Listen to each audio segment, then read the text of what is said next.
Hello everyone. So today's our topic is moments. So we will study it. So first, what are moments? Moments are a set of statistical parameters to measure the distribution. हमने जैसे measure of central tendency पढ़ा था and measures of dispersion पढ़ा था कि कैसे हमारा scatter करते हैं फ्रीक्वेंसीज एक डिस्ट्रीब्यूशन का जब हम ड्रॉ करते हैं. तो moments are also a set of statistical parameters which can measure the distribution measure of distribution. There are two types of moments. First is moments about mean or central moments. Second is moments about arbitrary point or row moments. So we will discuss here. So the first one is first we will derive the formula of moments.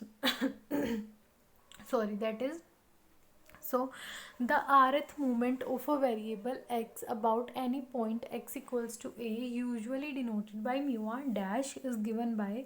हम सबसे पहले rth moment निकाल रहे हैं किसी एक variable. हमने एक वेरिएबल लिया है x, एक पॉइंट पे निकाल रहे हैं. फर्स्ट हम उस पॉइंट को हमने ले लिया है a और हम इसको डिनोट करेंगे म्यू आर डैश से. तो mu are dash will be equal to 1/n sigma I F I x I minus a raise to the power r. So here sigma fi, which is total of frequencies, which is equal to n. We have already studied these in arithmetic mean or normal averages.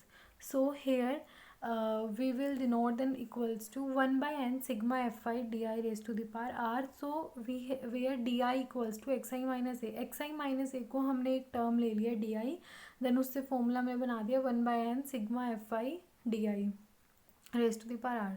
Then ये तो हमारा आ जाता है अगर हम किसी एक point को आर्बिट्ररी पॉइंट पे अगर हम निकाल रहे हैं मोमेंट तो उसका ये फॉर्मूला आता है. देन अगर हमें किसी मीन का निकालना, so the rth moment of a variable about the mean x bar will be denoted by mu r. हम किसी पॉइंट पे निकाल रहे हैं उसको हमने डिनोट किया है म्यू आर डैश से. देन हम मीन को डिनोट करेंगे म्यू आर से which will be equal to 1/n sigma I F I x I minus. अब हम किसी पॉइंट के लिए निकाल रहे थे तो हमने वहाँ पर ले लिया था a, पर अब अगर हमें मीन के लिए कैलकुलेट करना है तो हम यहाँ पर लेंगे x bar that is our mean. So it will be equal to, हम इस टर्म को एक डिनोट कर देंगे किसी भी हमने यहाँ पर जेड आई से इसको डिनोट कर दिया है. तो it will be equal to 1/n sigma I F i z i dash. इससे हमने इसको डिनोट कर दिया तो ये आ जाएगा. सॉरी, जेड आई से डिनोट किया raise to the power r है. सो इससे हम इसको डिनोट कर देंगे. देन हमें अब म्यू आर का फॉर्मूला पता लग गया मीन के लिए और किसी आर्बिट्ररी पॉइंट के लिए. तो हम अगर इसको कैलकुलेट करें, सपोज करो हम म्यू ज़ीरो कैलकुलेट करते हैं तो आर की वैल्यू हम ज़ीरो पुट करेंगे. तो हम जब आर की वैल्यू ज़ीरो पुट करेंगे तो 1/n sigma I F I x I minus x bar raise to the power zero. जब इसको सॉल्व करेंगे किसी की भी पावर ज़ीरो होती है that will be equal to 1. Then here 1/n sigma I F i and sigma F i is total number of frequencies. Then it will be equal to 1. So हमारा जो zeroth moment है या first moment हम जो इसको बोलेंगे वो हमारा आ जाएगा 1. देन हम कैलकुलेट करेंगे म्यू वन. तो आर की हमने यहाँ पर वैल्यू ले लिया 1, तो फॉर्मूले में पुट करेंगे. Then we will get 1/n sigma F I x I minus x bar will be equal to 0 being the algebraic sum of deviations from the mean. ऐसे ही हम म्यू टू कैलकुलेट करेंगे. जब म्यू टू कैलकुलेट करेंगे तो हम जब value put करेंगे we will get 1/n sigma F I x I minus x bar का whole square which is the formula we have already studied in previous lecture. This is the formula of variance which is equal to sigma square. तो हम mu two को sigma square से denote कर सकते हैं. तो हमारे पास यहाँ रिजल्ट क्या आया, म्यू ज़ीरो की वैल्यू म्यू वन है, देन म्यू वन की value 0 and mu two will be equal to sigma square. Then we know हमने अभी यहाँ पर एक्स आई माइनस ए को लेट किया था डी आई. देन अगर हम इसका रिलेशन निकाले, अगर ए की अगर हमें मान लो यहाँ से एक्स बार निकालना है तो हम इंटरचेंज सोल्व कर सकते हैं इक्वेशन को डिस्प्लेस करके. तो क्या होगा, A plus 1/n sigma I F I D I will be equal to A plus mu one dash. तो जो स्टूडेंट्स कॉम्पिटिटिव एग्ज़ाम्स के लिए प्रिपेयर करें ना उनके लिए डेरिवेशंस इतनी इंपॉर्टेंट नहीं है. ये सिर्फ फॉर्मूले याद कर लोगे that will be enough. If you have given the values of these variables you can put them into this equation and you can solve. Okay, जिनको डेरिवेशन की ज़रूरत है वो डेरिवेशन भी यहाँ से समझ सकते हैं. ठीक है, तो ये फॉर्मूला आ जाएगा हमारा. देन हम रिलेशन निकालेंगे. मूवमेंट्स अबाउट मीन देख लिया हमने और एक पॉइंट पे भी देख लिया, तो हम इसका रिलेशन भी फाइंड आउट कर सकते हैं. That will be mu r का हमारा फॉर्मूला था 1/n सिग्मा आई, म्यू आर हमारा था मीन के लिए, मूवमेंट अबाउट मीन, तो 1/n sigma F I x I minus x bar raise to the power r will be equal to. अब हम इसको सोल्व करेंगे, जिनको डेरिवेशन की ज़रूरत है वही सिर्फ इसको समझ मतलब they can understand this, but जिसको अगर नीड नहीं है तो वो सिंपली फॉर्मूला भी याद कर सकता है। तो it will be equal to, यहाँ पर हमने ले लिया माइनस ए प्लस में एक एक डिजिट ले ली, उसको ऐड भी कर दिया, माइनस कर दिया, तो इस पर कोई फ़र्क नहीं पड़ेगा, सेम चीज़ है। अब हमने ऊपर लेट किया था जो हमारा एक्स आई माइनस ए था वो हमारा डी आई था, तो हमने यहाँ पर डी आई लिख दिया plus a minus x bar. Okay, यहाँ पर ये लिखा हुआ है। Then it will be equal to mu r equals to 1/n sigma F I D i minus mu one dash की वैल्यू आ गई है, तो mu one dash raise to the power r. जब इस इक्वेशन को हम सोल्व करेंगे, ओपन करेंगे, तो जैसे मान लो हम इसको कॉम्बिनेशन फॉर्म में ओपन कर रहे हैं, तो क्या आएगा 1/n sigma F i then d i minus r c one, तो ये अप टू जाएगा जब तक हमारा आर मतलब लास्ट में म्यू वन आर नहीं आ जाता, ठीक है। तो इसको जब हम सोल्व कर लेंगे तो हम वैल्यू, ये हमारा जो ये वाली जो टर्म है ये याद करने की ज़रूरत नहीं है, ये आ जाएगी। हमें सिर्फ ये मेन तीन फॉर्मूले याद करने हैं जिन पे क्वेश्चंस आते हैं, ठीक है। तो इसके अंदर अब हम वैल्यू पुट कर देंगे आर की 2, 3 और 4। देन यहाँ पर जब हम वैल्यू पुट करेंगे तो हमारे फॉर्मूले बनेंगे म्यू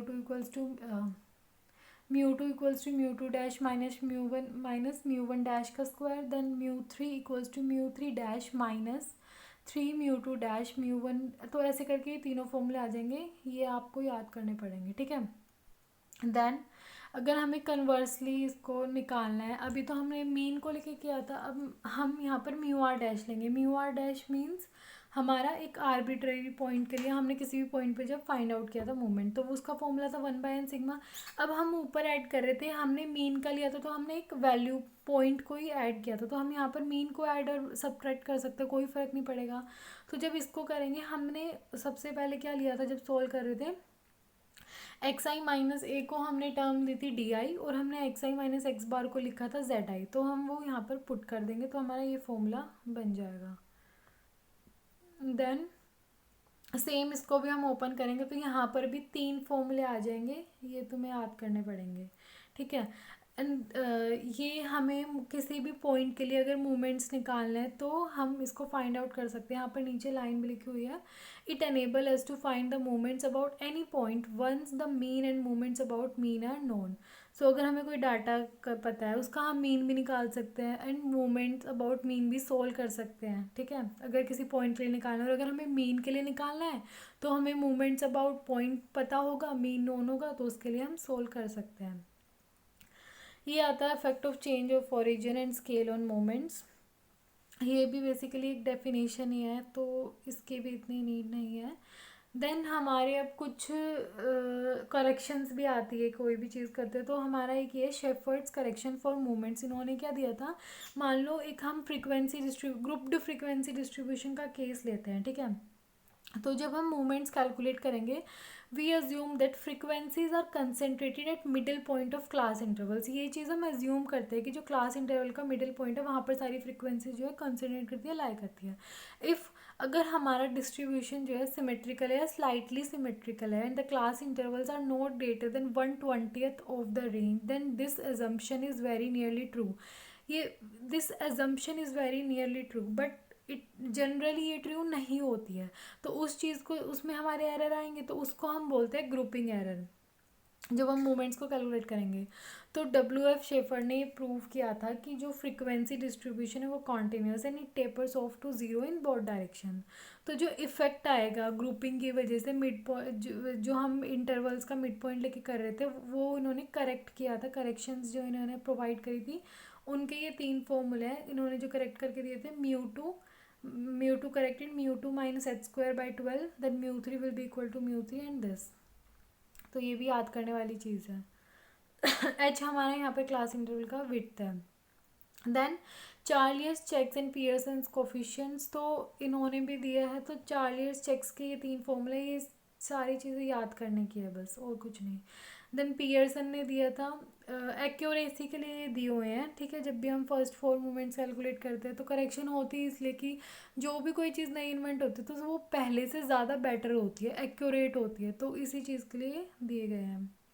देन हमारा आता है Pearson's beta and gamma coefficient. तो पियर्सन्स ने भी कुछ 4 कोफिशिएंट्स दिए थे based upon the first 4 moments about mean. तो उन्होंने दिया था beta 1 will be equal to μ3 square upon μ2 square. ये डायरेक्टली कैलकुलेट याद करने की चीज़ है, अगर क्वेश्चन आता है तो you can put the value and solve it. Then gamma 1 equals to root beta 1, beta 2 equals to μ4 by μ2 square and gamma 2 equals to beta 2 minus 3। Then comes factorial moments. What are factorial moments? तो हम यहाँ पर calculate करेंगे factorial moment of order R about origin of frequency distribution X I by F I, I is 1 to n is defined as, इसका formula है mu are dash equals to 1/n sigma i is 1 to n f I x i r, where x r will be. हम जब factorial को solve करते हैं, for example मान लो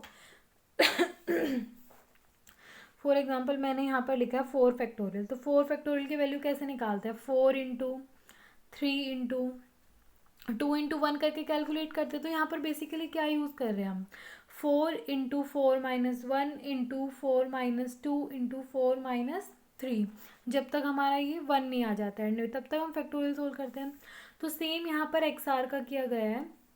जब x को सोल्व करेंगे तो क्या आएगा? x into x minus 1 into x minus 2 up to जाएगा ये x माइनस आर तक। तो x माइनस आर टर्म तो हम लेंगे नहीं, तो यहाँ पर जब करेंगे x minus r plus 1 minus 1 करेंगे ना, जो ये लास्ट सेकंड टर्म है, जो लास्ट टर्म आएगी वो हमारी क्या आएगी? x minus r plus 1 minus 1, तो उसको हम इंक्लूड नहीं करते। तो ये यहाँ तक है, ठीक है। देन हमारा capital N will be equal to total number of मतलब sum of frequencies. Then the factorial moment of order R about any point, अगर किसी पॉइंट के लिए निकालेंगे then we use the formula mu are dash equals to 1/n sigma I F I x I minus A की पार are, मतलब जो factorial हम सोल्व करेंगे। तो यहाँ पर इसको वो x के लिए था, ये x माइनस ए के लिए कर दिया, तो सेम चीज़ को ओपन कर देंगे। देन हम जब सोल्व करेंगे, ये तो बेसिक हमारा जनरल फॉर्मूला आ ही गया। अब इसके अंदर हम आर की वैल्यू पुट करके μ1 डैश μ2 डैश कैलकुलेट कर सकते हैं। तो फर्स्ट जब हम कैलकुलेट करेंगे that will be 1/n F I x I equals to μ1 dash about origin. तो ये आ गया हमारा मीन, बेसिकली साफ दिख रहा है क्लियरली। देन μ2 डैश हम यहाँ पर 2 पुट करेंगे तो सोल्व करेंगे तो हमारा फॉर्मूला ये बनेगा। ये μ2 डैश मतलब जो फैक्टोरियल मूवमेंट हमारा कैलकुलेट किया गया है, ये रिलेट कर रहा है हमारे जो सिंपल मूवमेंट्स थे उनके साथ, तो उनके साथ भी फॉर्मूला कैलकुलेट हो जाएगा μ2 dash minus μ1 dash. Then μ3 dash calculate कर दिया, μ3 डैश का फॉर्मूला ये आ गया। देन हमने μ4 डैश कैलकुलेट किया, तो ये बेसिकली हमारे 4 फॉर्मूले आ गए, ये भी याद करने वाली चीज़ है, ओके। देन हमारा आता है एब्सोल्यूट मूवमेंट्स। तो absolute movements for the frequency distributions are, कैसे हम डिफाइन करेंगे? 1/n sigma I F i modulus of x i raise to the power r, n n हमें पता ही है सिग्मा एफ आई। तो एक्स आई आर मॉड्यूलस के अंदर basically हमें ये एब्सोल्यूट वैल्यू दिखा रहा है एक्स आई आर की। अब अगर मान लो हमें इसे मीन के लिए कैलकुलेट करना है, तो मीन के लिए सिंपली फिर हम एक्स बार यूज़ करेंगे, सेम फॉर्मूला, बस ये चीज़ याद करनी है। अब मान लो हमारा एक एग्जांपल हमने यहाँ पर लिया है, तो एग्जांपल हमें दे रखा first 4 movements of a distribution about value 4 of variable r, हमें फर्स्ट 4 मूवमेंट्स की वैल्यू दे रखी है, ठीक है।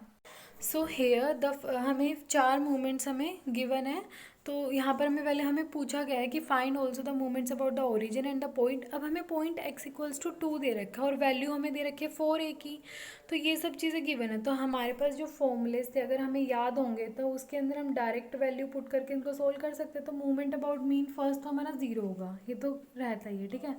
μ2 जब हम कैलकुलेट करेंगे that will be μ2 dash minus μ1 dash का स्क्वायर।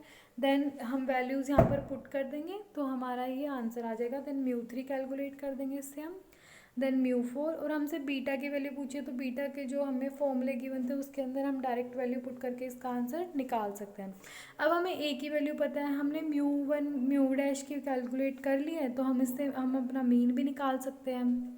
देन हमारा क्या आएगा, हमारे पास एक्स बार की वैल्यू आ गई, म्यू टू आ गया, म्यू थ्री आ गया, तो इससे हम सारी चीज़ें कैलकुलेट कर सकते हैं। देन हम यहाँ पर अबाउट ओरिजिन हमसे पूछा गया था, तो उसमें भी ये जो ओरिजिन के फॉर्मूले थे फर्स्ट मोमेंट अबाउट ओरिजिन के, तो म्यू वन डैश तो उसमें हमारा मीन होता है, तो जो मीन की वैल्यू है वो सेम आ जाएगी हमारी म्यू वन डैश की। देन हम म्यू टू डैश कैलकुलेट कर लेंगे, म्यू थ्री डैश कैलकुलेट कर लेंगे एंड म्यू फोर कैलकुलेट कर लेंगे डायरेक्ट फॉर्मूले में पुट करके। इसमें कोई हार्ड चीज़ नहीं है जो मैं तुम्हें समझाऊँ, डायरेक्ट वैल्यू पुट करनी है और सॉल्व करना है। देन हमने बोला था कि movement about point x equals to two निकालना है, तो फिर म्यू वन डैश का formula x bar minus point हमें दे रखा है टू, तो वो डायरेक्ट पुट करके हम निकाल सकते हैं। सेम ऐसे तीनों जो नेक्स्ट के फॉर्मूला उनमें वैल्यूज़ पुट करो और सोल्व कर लो। ठीक है, नेक्स्ट अब ये तो हमें था कि डायरेक्ट वो दे रखा था, अब हमें मान लो हमसे पूछा गया है कि फर्स्ट फोर मोमेंट्स हमें कैलकुलेट करना है किसी भी डिस्ट्रीब्यूशन के, और इसमें बोला बीटा वन और बीटा टू निकालना है। हमें एक्स दे रखा है, वी हैव गिवन एक्स की वैल्यू गिवन है, एफ आई हमें दे रखा है। हम डी कैलकुलेट करेंगे सबसे पहले, तो डी कैलकुलेट कैसे करेंगे, अब इसमें हमारे पास ए की वैल्यू ऐसे दे नहीं रखी, तो हम ए की वैल्यू बेसिकली क्या करते, जो मिड टर्म है उसको लेते, तो ए की वैल्यू हमने यहाँ पर ले ली 4। Then we can calculate D, sum कर देंगे, एफ डी निकाला, F D square, F D three, F D four हमने कैलकुलेट कर दिया, क्योंकि हमारे जो फॉर्मूले होते हैं मूवमेंट्स अबाउट पॉइंट में, तो उसमें म्यू वन डैश की वैल्यू क्या होती है, 1/n सिग्मा एफ डी, तो डी बेसिकली हमारा एक्स माइनस ए ही तो है, जब उसको कैलकुलेट करोगे तभी सम फ्रीक्वेंसी के साथ निकालोगे, तो ये चारों चीज़ें कैलकुलेट करनी ज़रूरी होती हैं। देन हम मूवमेंट्स अबाउट मीन में डायरेक्ट फॉर्मूलाज में वैल्यू पुट करके बीटा वन बीटा टू भी कैलकुलेट कर लेंगे। Then comes the third example. अब इसमें देखो क्या बोला हुआ है कि किसी भी डिस्ट्रीब्यूशन के लिए हमें मीन गिवन है 10, वेरिएंस गिवन है and gamma two is 1 and beta two is 4, obtain the first four moments about the origin that is 0, comment upon the nature of the distribution. हमें मीन पता है, mu two पता है and gamma one की value है beta one की, तो हमें फर्स्ट फोर मोमेंट्स पहले निकालना है, mu one dash, mu two dash, mu three dash, mu four dash dash, तो हम डायरेक्ट वैल्यू हम पुट करेंगे, ये निकल जाएगा। गामा वन हमें +1 दे रखा है, तो हमारे पास क्या फॉर्मूला था, mu three upon mu two का स्क्वायर, तो उसमें हमने वैल्यू पुट करी, वो भी सोल्व कर लिया। ठीक है, यहाँ पर आगे हमने देन बीटा टू की वैल्यू निकाली, बीटा फोर की, बेसिकली जो भी चीज़ें थी, हमें अगर आधी से ज़्यादा चीज़ें गिवन हैं या अगर हमें मीन नहीं गिवन, तो हमें पता है कि कौन कौन से फॉर्मूले यूज़ करने हैं, उससे हम डायरेक्ट वैल्यू पुट करके इसमें आंसर निकाल सकते हैं। So that's it for the today. In next class we will be discussing about topics skewness and courtesy. So thank you for today, and please don't forget to like, share and subscribe it. So share it to your friends. Thank you so much.